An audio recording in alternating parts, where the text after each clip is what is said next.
Yuba-Sutter.Live's local government live streams are presented by Plumas Lake Self-Storage in Plumas Lake, where lifelong local residents are helping other residents keep things safe, providing indoor storage units, outdoor RV and vehicle parking,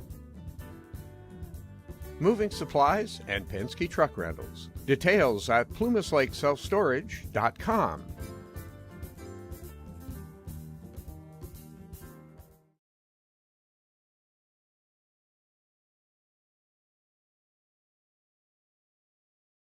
To approve. Move to second. Okay, first and second, please call roll. Director Flo? Yes. Director Nelson? Yes. Director Burbank? Yes. Motion carries, 3 approving, 2 absent. 6.1, consider approving budget amendment 1 for fiscal year 2025-26. Okay, the items were discussed in the committees.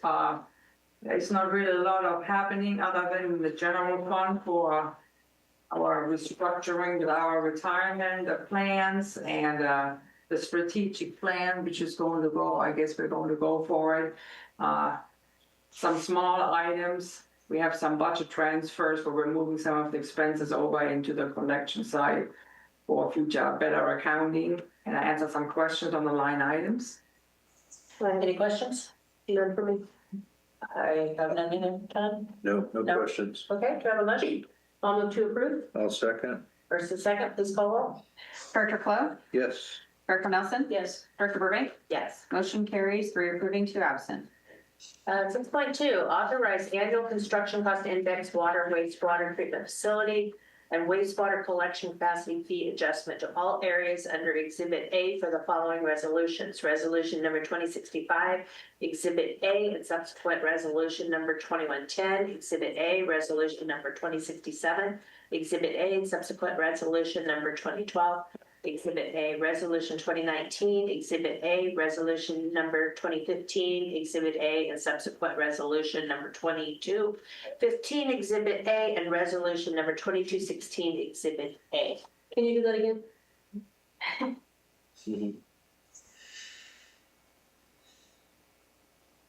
Who's that belong to? I don't know. Is anybody taking this? Capacity fees. Mine or yours? No, this is all you guys.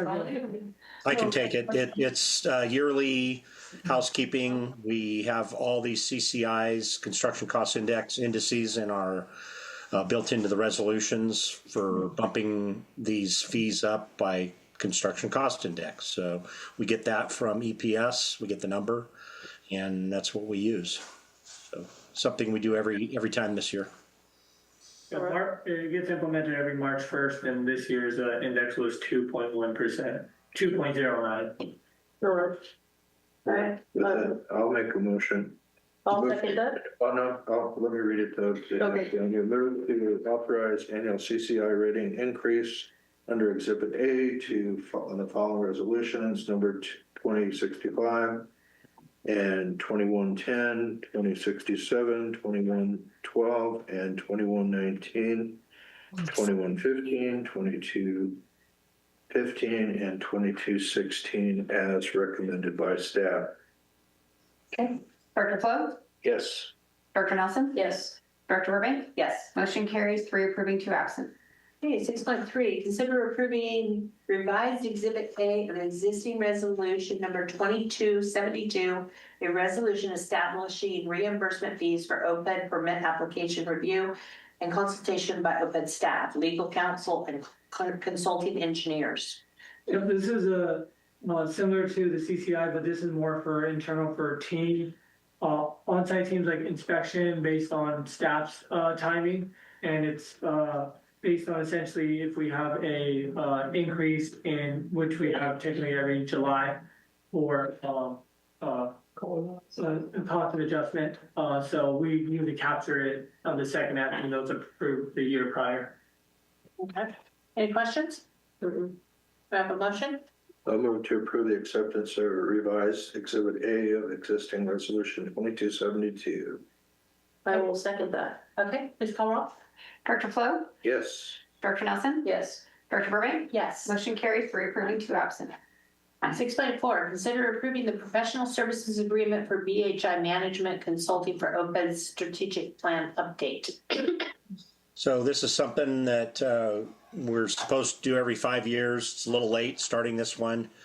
BHI is Brent Ives. He did our very first strategic plan. He did the update last time in 2018-19, and then we asked him for a quote to update this one. So you have a quote. He can, I think he's available to join us, but he might be having issues getting on, so I may have to deal with that if you have any questions. But it involves a few a couple of workshops and some interaction with staff and the board members, both as a group and individually, same as it did last time. You have the pricing that he has. It's pretty reasonable for what's going on there. Something that we talked about in committees. All the board members wanted to forward this to this agenda. Okay, do we have any questions? Through the chair, just a quick question. I don't know if this was asked and answered, but this isn't something that we have to get multiple quotes for because of the price? No, we typically try to, and I did try a couple of other people. They were non-responsive, but for professional services, we do not have to get. We don't have to go out to bid. No. That's it. Thank you. Well, and I think typically because he knows us so much, because he's done it, he did it and then he updated it, so it's usually ends up being cheaper to do. Got it. With the same person that knows our ins and outs. Perfect. Right, any further questions? Have a motion? I'll move to approve. We'll move to second. Okay, please call roll. Director Flo, Yes. Director Nelson, Yes. Director Burbank. Yes. Motion carries, 3 approving, 2 absent. Consider approving purchase of and accepting APN 014-141-030 in the amount of $153,500. So that's a thin lot. It's at the northwest corner of McGowan and Mary. It's owned by a local person there in Olivehurst. They own quite a bit of land. This was going to be used for pump station 26, but that idea of design has been scrapped. We are going to have a large manhole, a biobed filter there, similar to the one that we put down at Zane's. It's part of the South County project.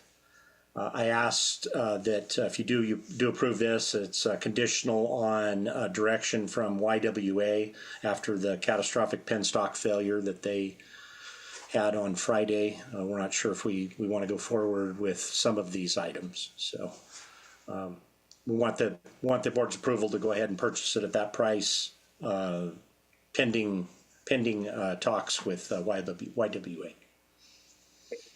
Any questions? No. Have a motion?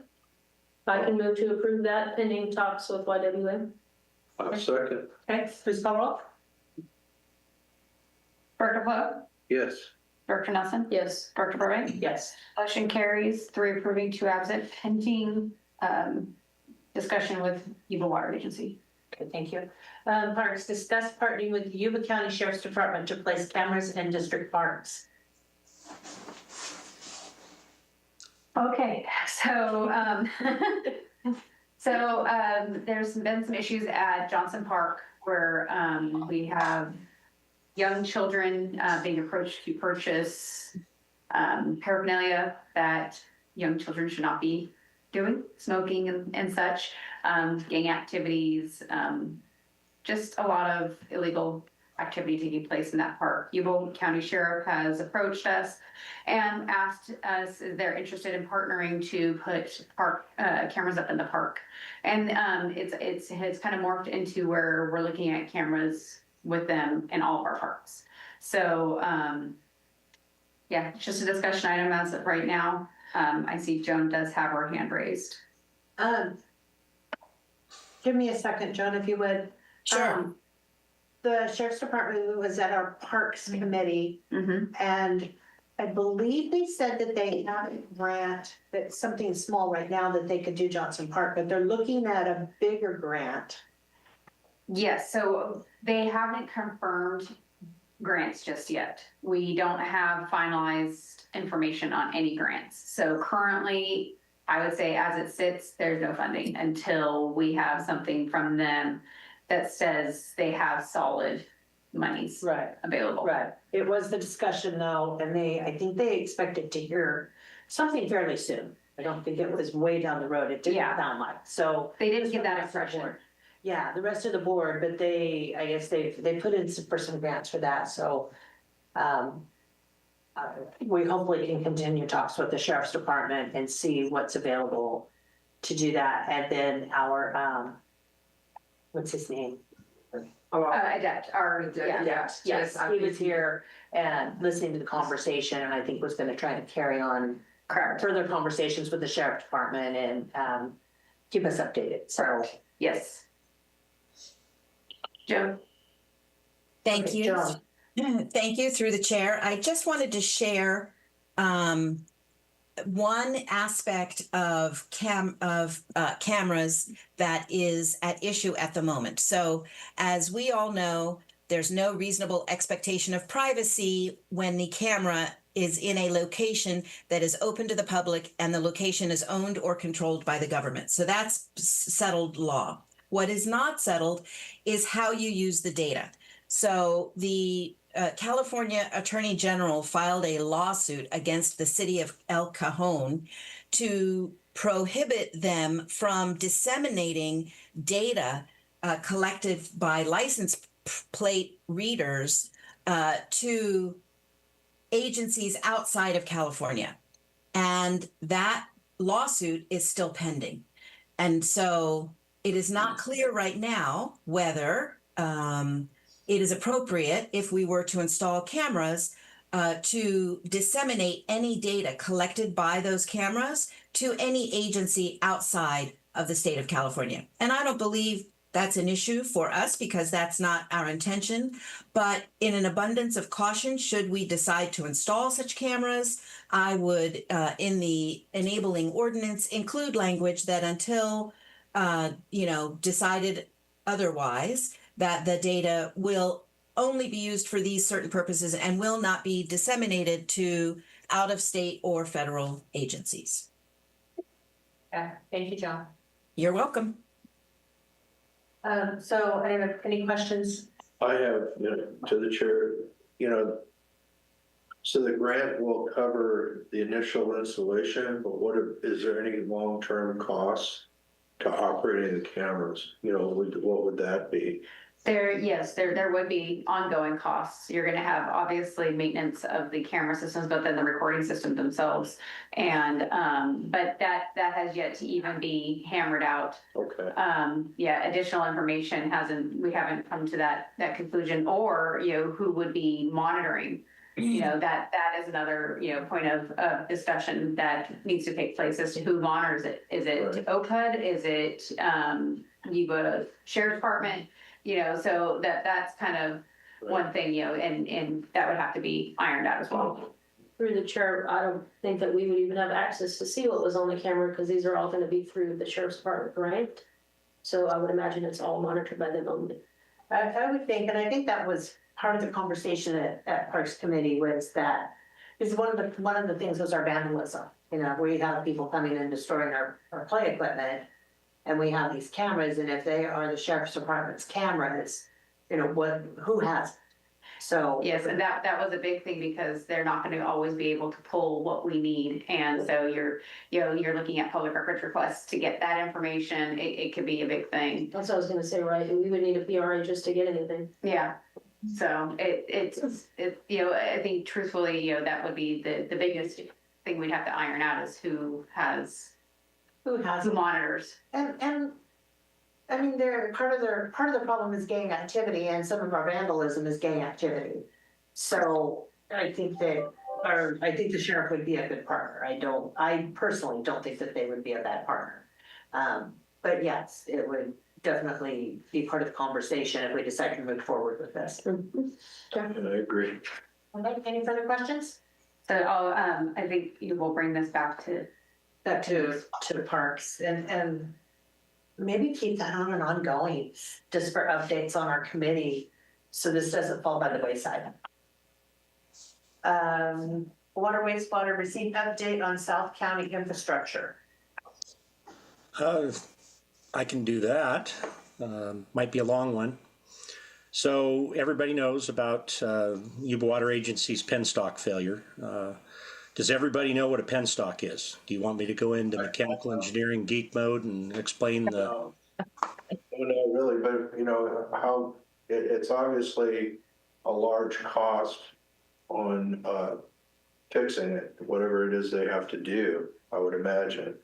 So the bookends that I've heard is 6 to 8 months and $50 million to never and bankrupt. That's that's. And So they just don't know. The bottom line is they don't know. They can't get into the facility yet because it's unstable. Yeah, it's you know, for anybody who hasn't seen it, it's on very steep terrain in the canyon below Bullard's Dam. Bullard's Dam is a big hyperbolic concrete dam. It's the dam is okay, but the penstock is what's failed. If you all have a chance to listen to Willie Whittlesey, he's the general manager for YWA. You have a chance to listen to his presentation that he did Tuesday morning. It's on YouTube, and it's a good thing to watch. Lots of information, lots of pictures. He indicated that there may have been some construction work there, some maintenance right in the area of the initial failure, which is a gate or butterfly valve. It's an awfully big valve. It's a 14-foot diameter pipe. So that's where it initially failed, and then all the water rushing down the slopes 800 feet to the river below took out a lot of the piers holding up the rest of the penstock. So Wow. a penstock, for those of you who don't know what it is, it's a pipe that brings water from lake level down to a power generation plant. In this case, they use Pelton wheels. They're giant 21-foot diameter wheels with, you could think of them as cups on the end. So that water is shot at that wheel at high pressure, and it turns the wheels, and those in turn turn a turbine, and those generates electricity. It's about 350,000 homes, I think is what they said, is what that powerhouse can deliver power to. So there was a lot of people out of power when it first, when the failure first happened. So we're unsure of what's going to happen with the project, with our South County project. We're still talking about that. It's been suggested that the principals, myself, Willie, Kevin Mallon from the county, maybe a couple of Yuba Water board members go down to meet next week and discuss other funding options, see what we can come up with, and then perhaps we do a subsequent meeting down to State Water Board to see what they can do about holding the grant for us, the $75 million grant. So it's not, we just don't know at this point, because they have to get in there and determine what's been damaged and what hasn't. Those two Pelton wheels are, from what I understand, they're very old. They're irreplaceable. As a side note, it's interesting to know Pelton wheels are used all over the world, but they were invented 10 miles from that powerhouse in Camptonville, California, by Lester Pelton. So they were invented right there, long before that dam ever existed. John, have you heard anything if they carry any kind of insurance or not? YWA carries insurance, I know, and then I am certain that any contractor that was working up there, and I'm not, please don't take this the wrong way, I don't know if a contractor caused it. I'm just saying that Willie said there was work in that area, and I've heard that from other people too. So I don't know at this point who caused it or what happened, but it just seems very coincidental that somebody was working in that area, and then all of a sudden you have a 14-foot diameter steel pipe fail, and it was a catastrophic failure. One of the panels, welded panels of the pipe, broke loose. So that's probably an inch thick pipe. Well, and I was having a conversation with Mary Jane over the weekend, or, since she's been laid up, and we were discussing, and she said she remembered when she was on that board that there was insurance. She saw it on the dams, but she didn't know if it was covered. She didn't remember. So just curious, where that comes into play, if you've heard. So Yeah, nothing yet. It's probably too soon. We're probably not going to know for several weeks what the impact is, because they're scrambling. They haven't even, like I said, they haven't even got into the facility yet.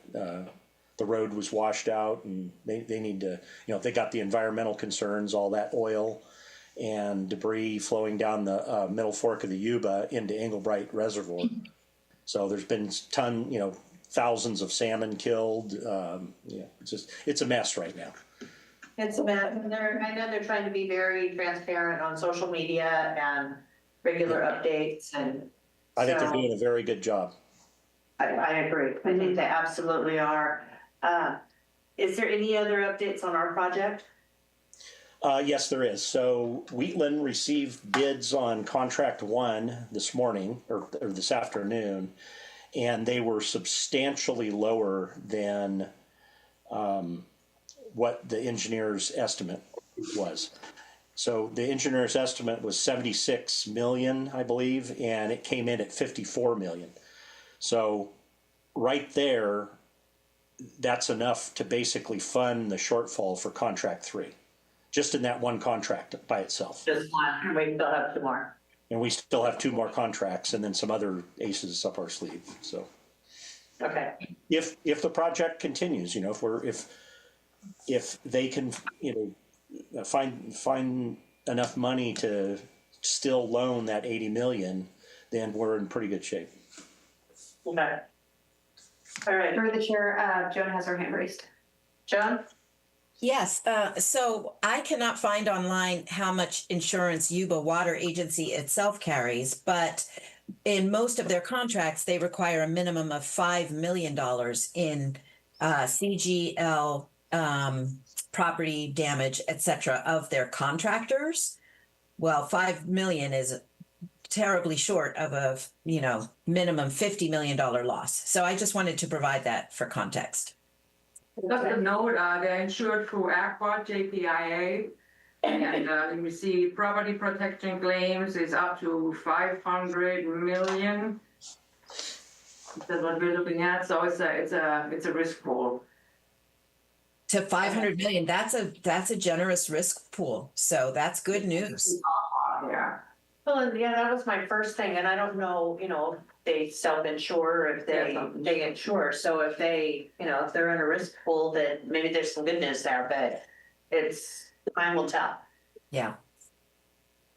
All right, anything else, John? No, it's tragedy though. That's between 80 and 90% of their income selling that power. The rest of it comes from water sales. So. Okay, any other questions? I just got one comment, again, as John stated, we'll see what happens, but in terms of it does continue, our bid is currently out, contract 2 is out. We had our pre-bid meeting last week.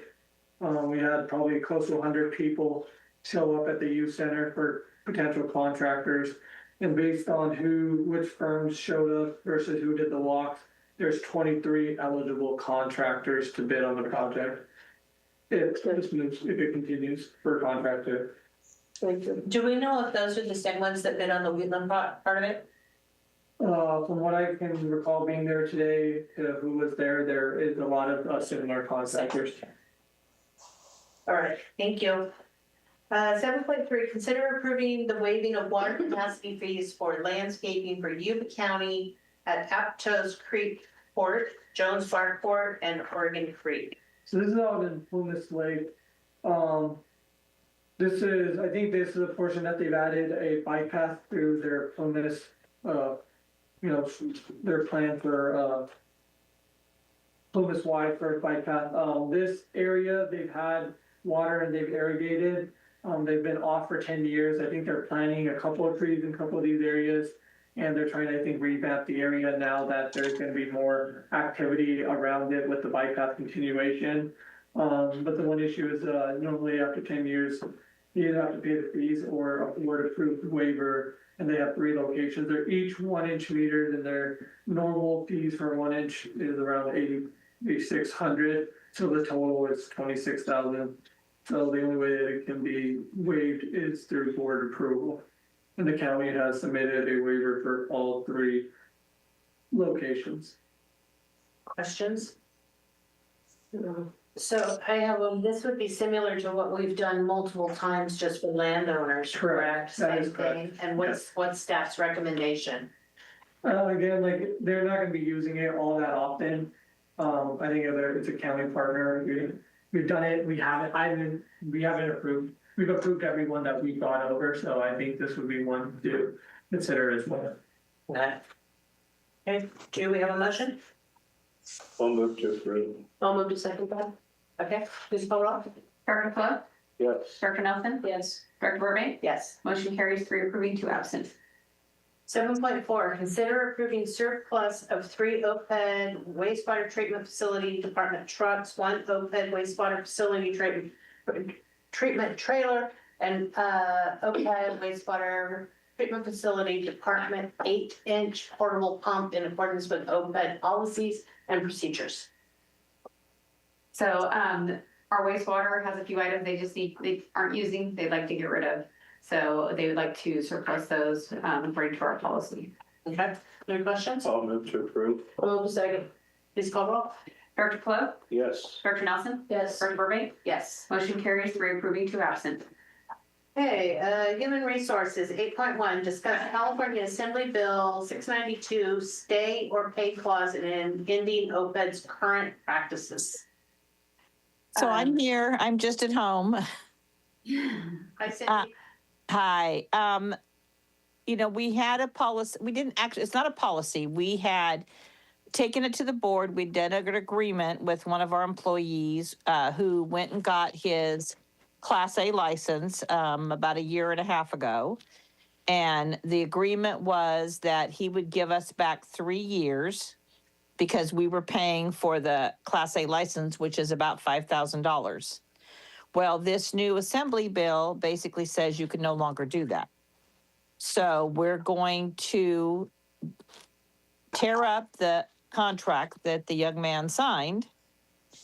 And I don't think he's planning on going anywhere anyways, but moving forward, we're going to not be able to basically home grow somebody at the district. We're going to have to hire them with already having their Class A license.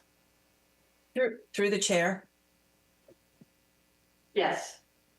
There are some, thank you, Cindy. Cindy is referring to AB 692, which sharply limits an employer's ability to require employees to repay signing bonuses, training costs, relocation benefits, or other incentives when they leave a job. However, there are exceptions in limited circumstances, and I believe that we can structure, if we were to want to hire someone and allow them to undertake on-the-job training to get a higher license than that which they have, there are ways that we can structure a repayment plan such that so long as we do it in a separate standalone agreement and we give them at least 5 business days to review the agreement and we give them right to consult independent legal counsel before signing the agreement, what we can do is structure a repayment agreement such that, and the repayment window cannot exceed 2 years. And it has to be prorated over the applicable period. So we can treat that as a benefit. And then if they leave prior to the completion of the repayment period, they would be on the hook for whatever remains to be repaid for that prorated period. And so the exception, while narrowly construed, does give us the ability, if we encounter a bright, young energetic person that we want to hire and give the benefit, it does give us the ability to structure this in such a way that it does provide them an incentive to stay. It can only be over 2 years, but it still allows us to do a little bit of what we were trying to accomplish with the young man that Cindy referenced. Okay, it would not, we cannot use it like we did at the fire department. What do you mean? No, I don't think so. Joan can chime in on this, but if you recall, Joan, we did basically like a bonus to existing firefighters. We did this about 3 years ago. We haven't done it since. And that basically, so long as they stayed with the district for 3 years, they got to keep that bonus.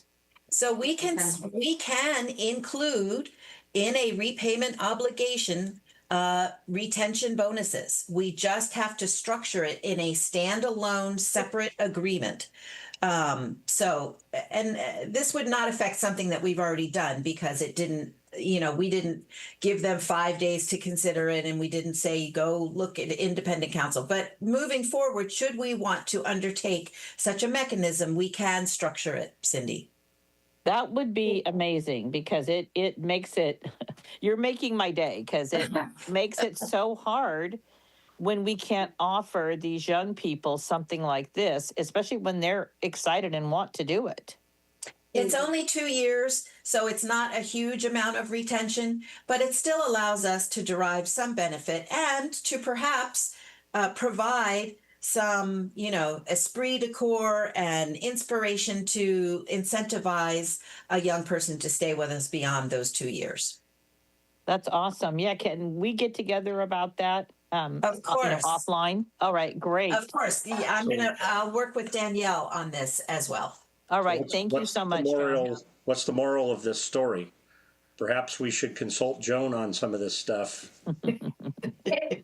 Instead of letting her sit there idle.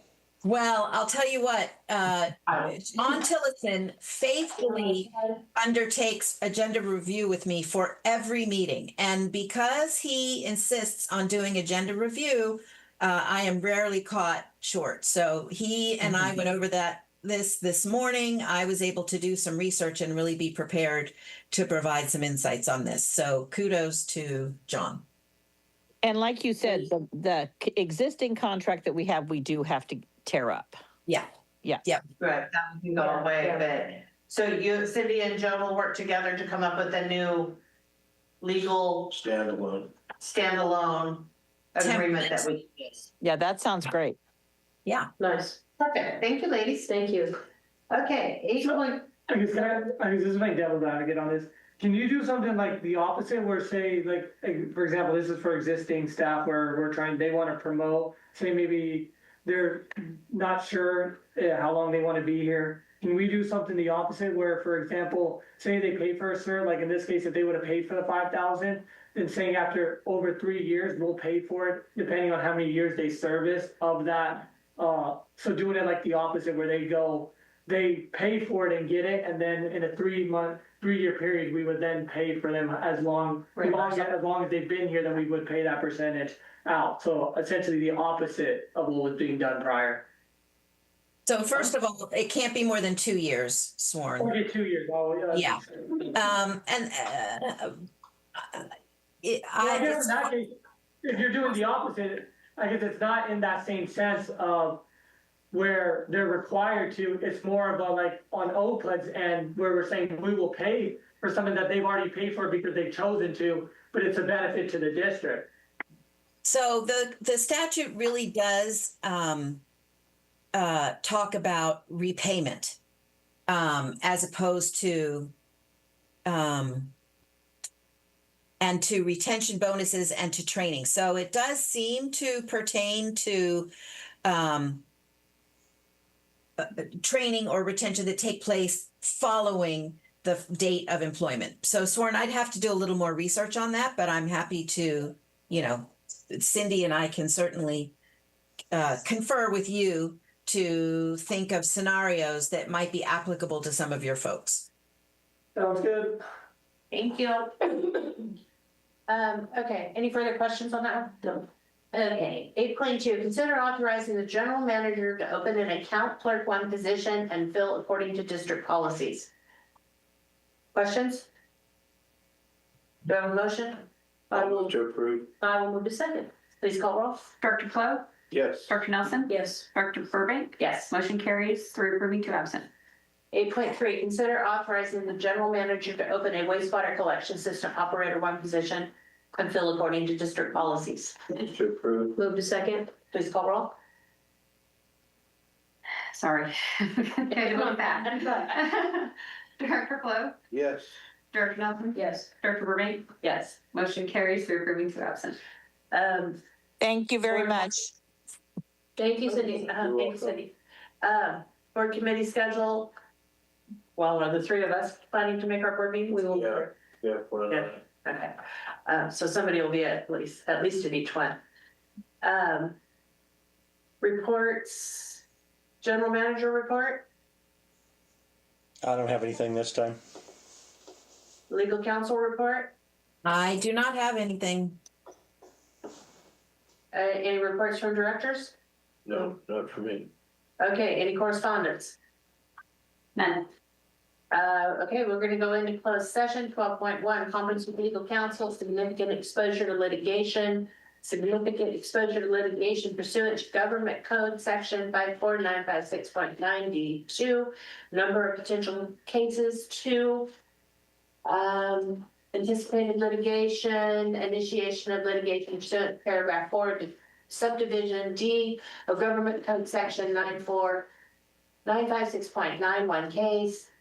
Existing litigation, paragraph 1 of subdivision 4 and section 94956.9, name of case in the matter of Actually, yes. Thank you. I never can say that one. Film forming litigation against DuPont, 3M, Tyco, BASF, etc. AFF MVL number 2873. Recording stopped. Yuba-Sutter.live's local government live streams are presented by Plumas Lake Self-Storage in Plumas Lake, where lifelong local residents are helping other residents keep things safe, providing indoor storage units, outdoor RV and vehicle parking, moving supplies, and Penske truck rentals. Details at plumaslakeselfstorage.com.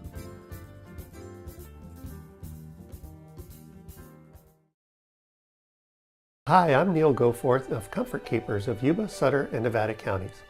Caring for elders or even yourself has challenges. Comfort Keepers of Yuba, Sutter, and Nevada counties can help you address today's issues and plan for tomorrow with in-home and specialized care for you or your family members.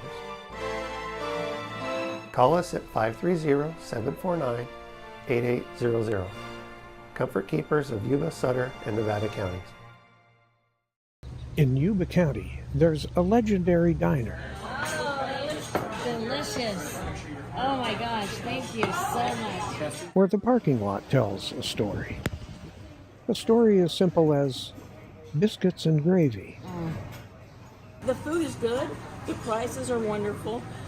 My dad has so many friends here that come here, and it's my dad and mom have known Mary Jane and her dad before Duke. Duke's Diner on 7th Avenue, home of legendary chili, holiday pies, and generations of local residents preparing tasty, hearty food for generations of local people. Join Mary Jane and her genial associates as they serve meals you'll come back for. Duke's Diner on 7th Avenue, Olivehurst.